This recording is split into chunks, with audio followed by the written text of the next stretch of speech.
रोज सकाळी नाश्त्या अगोदर अर्धा तास व्यायाम.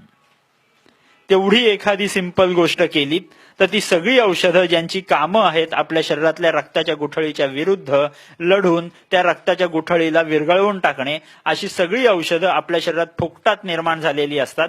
त्यांना ऑन करण्यासाठी रोजच्या रोज सकाळी आपण उठलो की नाश्त्या अगोदर अर्धा तास व्यायाम जर आपण केलात तर तुम्ही ठणठणीत. ही पहिली उपाययोजना.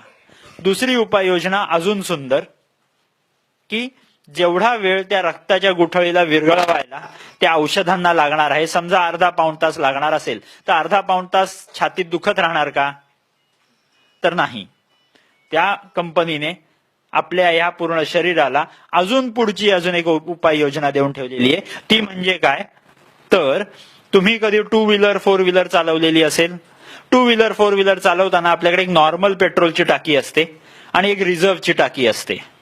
नॉर्मल पेट्रोलची टाकी म्हणजे तुमच्या नवीन 3 मोठ्या ज्या रक्तवाहिन्या असतात त्या 3 रक्तवाहिन्या म्हणजे तुमची नॉर्मल पेट्रोलची टाकी, आणि एक रिझर्व्हची टाकी म्हणजे तुमच्या शरीरात निर्माण होणाऱ्या सगळ्या सूक्ष्म रक्तवाहिन्या, नवीन रक्तवाहिन्या जे रोजच्या रोज निर्माण होणार आहेत ते निर्माण करतात तुमची रिझर्व्हची टाकी. मॉडर्न मेडिसिन मध्ये, ॲलोपॅथीमध्ये आम्ही त्या रिझर्व्हच्या टाकीला आम्ही म्हणतो कॉरोनरी रिझर्व्ह. कॉरोनरी रिझर्व्ह म्हणजे काय, की त्याच्यात फक्त तेवढं पेट्रोल तिथे ठेवून दिलेलं असतं.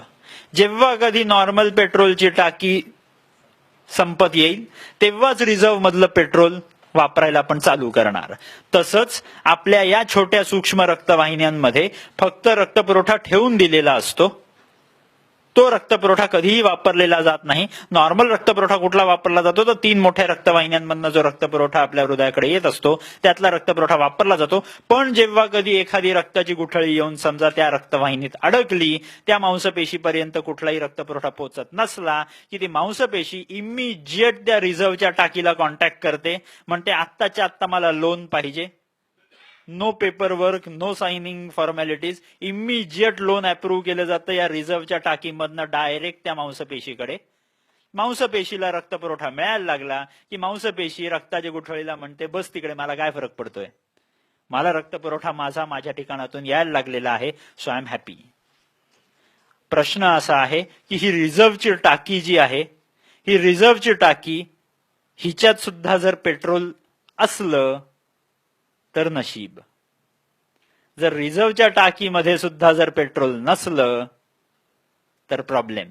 म्हणजे थोडक्यात ह्या ज्या सूक्ष्म रक्तवाहिन्या आपण तयार करायच्या असतात, या सूक्ष्म रक्तवाहिन्यांमध्ये रक्त आपल्याला साठवायचं असतं.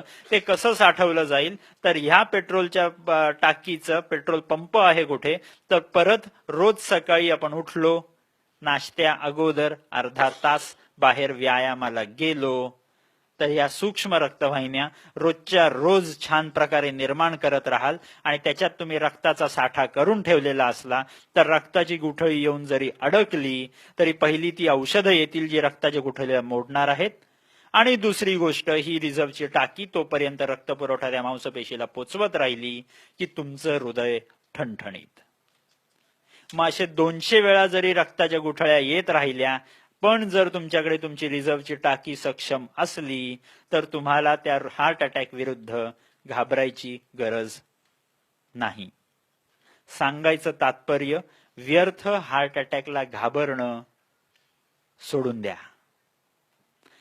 हार्ट अटॅक ही त्या युनिव्हर्सिटीने, त्या विद्यापीठाने या विद्यार्थ्याची घेतलेली दरवर्षीची परीक्षा आहे.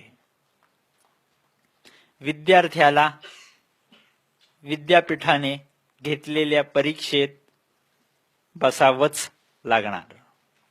विद्यार्थी त्या परीक्षेला घाबरून पळून जाऊ शकत नाही. सांगायचं तात्पर्य असं की जर विद्यार्थ्याने रोजच्या रोज नियमित व्यायामाचा अभ्यास केला असल्यास त्या विद्यार्थ्याला त्या विद्यापीठाच्या परीक्षेची भीती कधीही राहत नाही. जर विद्यार्थ्याने रोजच्या रोज नियमित व्यायामाचा अभ्यास केला नसल्यास विद्यार्थ्याला सारखी भीती वाटत राहणार की आज परीक्षा आहे का उद्या परीक्षा आहे.